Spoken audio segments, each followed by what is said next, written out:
কাগজকে যদি ৪২ বার ভাঁজ করা যায় তাহলে তার পুরুত্ব কত বড় হবে আপনি কি বলতে পারবেন?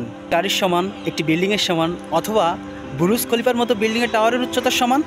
আপনাকে এত ভাবার দরকার নেই, আমি বিষয়টাকে আপনাকে সহজ করে বলছি। এমনিতে কোনো সাধারণ কাগজকে তো আপনি ১০ থেকে ১২ বারের বেশি ভাঁজ করতে পারবেন না, কিন্তু ধরে নিন যদি কোনো এমন কাগজ হয় যেটাকে ৪২ বার ভাঁজ করা হয়েছে, তাহলে তার পুরুত্ব পৃথিবী থেকে চাঁদের দূরত্বকেও ছাড়িয়ে যাবে।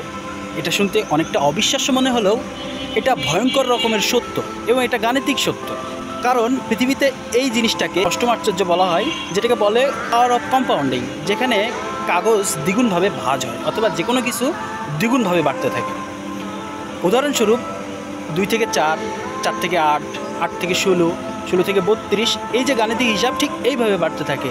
আর এটা বাড়তে বাড়তে ৪২তম ভাঁজে গিয়ে কাগজটার মূল পুরুত্ব দাঁড়ায় ৪,৩৯,৮০৪ কিলোমিটার, এর সমান। চাঁদের দূরত্ব যেখানে প্রায় পৃথিবী থেকে ৩,৮৪,০০০ কিলোমিটার দূরে। বলুন তো এই ধরনের গাণিতিক হিসাব কি এর আগে আপনি কখনো শুনেছেন?